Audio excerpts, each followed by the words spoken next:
ভান্ডার আমাদের একটা অমূল্য সম্পদ। মা বোনেরা আমাদের ঘরের লক্ষ্মী। এগুলো সব মিলিয়ে আমরা আগামী ডিসেম্বর মাসে দেব টাকা, যারা বাকি আছেন 5,07,000 মহিলাকে আরো নতুন করে লক্ষ্মীর ভান্ডার প্রকল্পে যুক্ত করা হলো। আপনারা দেখলেন মাননীয় মুখ্যমন্ত্রী মমতা ব্যানার্জি সরাসরি লাইভে কি বললেন। তো বন্ধুরা, এই মুহূর্তে দারুণ সুসংবাদ। আজ 22শে নভেম্বর বিরাট ঘোষণা করলেন মাননীয় মুখ্যমন্ত্রী মমতা ব্যানার্জি। রাজ্যের বিভিন্ন জনমুখী প্রকল্প রয়েছে, সেই সমস্ত প্রকল্পের মধ্যে 4টি প্রকল্পের কথা বিশেষ করে ঘোষণা করলো আজ। এই সমস্ত প্রকল্পে আগে উপভোক্তা থাকলেও আবারও নতুন করে কয়েক লক্ষ উপভোক্তা বাড়ানোর সিদ্ধান্ত নিল নবান্ন। তো বন্ধুরা, এই 4টি প্রকল্প কি এবং এই সমস্ত প্রকল্পে যারা দীর্ঘ কয়েক মাস ধরে আবেদন করেছেন কিন্তু আপনাদের ব্যাঙ্ক অ্যাকাউন্টে টাকা ঢোকেনি, এছাড়াও আবাস প্রকল্পের টাকা আপনারা কোন মাসে কত তারিখের মধ্যে পাবেন আপনাদের ব্যাঙ্ক অ্যাকাউন্টে, তা জানাবো আজকের এই ভিডিওটিতে। তাই ভিডিওটি সম্পূর্ণ দেখবেন। ভিডিওটি ভালো লাগলে অবশ্যই একটি লাইক করে চ্যানেলটিকে সাবস্ক্রাইব করবেন এই ধরনের নিত্য নতুন আপডেট পাওয়ার জন্য। তাহলে চলুন দেখে নেওয়া যাক আজকের প্রতিবেদনে কি বলা হয়েছে। এই মুহূর্তে দেখতে পাচ্ছেন আনন্দবাজার অনলাইন থেকে কিন্তু এই বিজ্ঞপ্তিটি প্রকাশিত করেছে। দেখুন, এখানে বলা হয়েছে রাজ্যে 4টি প্রকল্পে উপভোক্তা বাড়ানো ঘোষণা করলেন মুখ্যমন্ত্রী। বিভিন্ন অভিযোগে প্রধানমন্ত্রী আবাস এবং 100 দিনের কাজের প্রকল্প বরাদ্দ বন্ধ রেখেছে কেন্দ্র। আবাস প্রকল্পের বরাদ্দ নিজেরা দেওয়ার কথা গত লোকসভা ভোটের আগেই ঘোষণা করেছিলেন মমতা। এটা প্রকাশিত হয়েছে 22শে নভেম্বর 2024 8:52 কলকাতা থেকে নিজস্ব সংবাদদাতা। তো এখানে বলা হয়েছে আবাস প্রকল্পে প্রথম কিস্তির বরাদ্দ 15 থেকে 30 ডিসেম্বরের মধ্যে ছাড়ার কথা ঘোষণা করল রাজ্য সরকার। একই সঙ্গে বৃহস্পতিবার নবান্নে মুখ্যমন্ত্রী মমতা বন্দ্যোপাধ্যায়ের ঘোষণা, লক্ষ্মীর ভাণ্ডার প্রকল্পে আরও 5 লক্ষ নতুন উপভোক্তাকে যুক্ত করা হয়েছে। ডিসেম্বর থেকে তারাও অর্থ পেতে শুরু করবেন। সব মিলিয়ে এদিন 4টি প্রকল্পে উপভোক্তার সংখ্যা বাড়ানোর সিদ্ধান্ত ঘোষণা করেছে রাজ্য সরকার। লক্ষ্মীর ভাণ্ডার আবাস ছাড়া সেই তালিকায় রয়েছে বিধবা ভাতা এবং বিশেষভাবে সক্ষমদের ভাতা প্রকল্প। রাজ্যের নিজস্ব প্রকল্পের পক্ষে সওয়াল করে মুখ্যমন্ত্রী এদিন জানিয়েছেন, কেন্দ্র স্বল্পমেয়াদী কোনো প্রকল্প নিলে রাজ্য তা গ্রহণ করবে না। তারপরে বলা হয়েছে, দেখুন, বিভিন্ন অভিযোগে প্রধানমন্ত্রী আবাস এবং 100 দিনের কাজের প্রকল্পে বরাদ্দ বন্ধ রেখেছে কেন্দ্র। আবাস প্রকল্পের বরাদ্দ নিজেরা দেওয়ার কথা গত লোকসভা ভোটের আগেই ঘোষণা করেছিলেন মমতা। সেই মতো শুরু হওয়া উপভোক্তা তালিকার পুনর্নির্বাচন প্রক্রিয়াও প্রায় শেষ লগ্নে। মমতা জানান, আবাসের মূল তালিকার 11 লক্ষ উপভোক্তাকে প্রথম কিস্তির বরাদ্দ দেওয়া হবে 15 থেকে 30 ডিসেম্বরের মধ্যে। প্রাকৃতিক বিপর্যয়ের কারণে আরও 1 লক্ষ মানুষকে বাড়ি তৈরির এই টাকা দেওয়া হবে। সব মিলিয়ে 12 লক্ষ উপভোক্তাকে প্রথম কিস্তির টাকা পাবেন।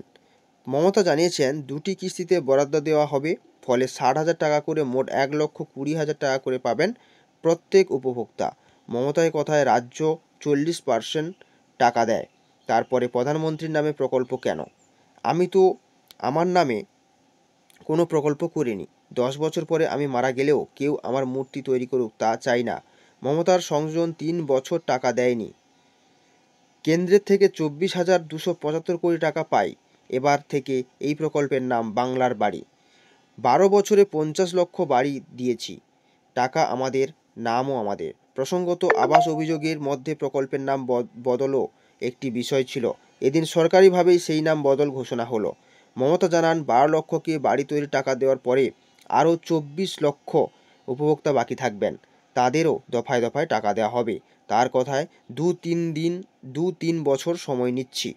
মমতার ঘোষণা, লক্ষ্মী ভাণ্ডারে আরও 5,07,000 উপভোক্তাকে নতুন করে যুক্ত করা হয়েছে, যারা আজীবন ভাতা পাবেন। এখন এই প্রকল্পে উপভোক্তার সংখ্যা 2.21 কোটি। তাতে এতদিন পর্যন্ত সরকারের মোট খরচ হয়েছে 48,490 কোটি টাকা।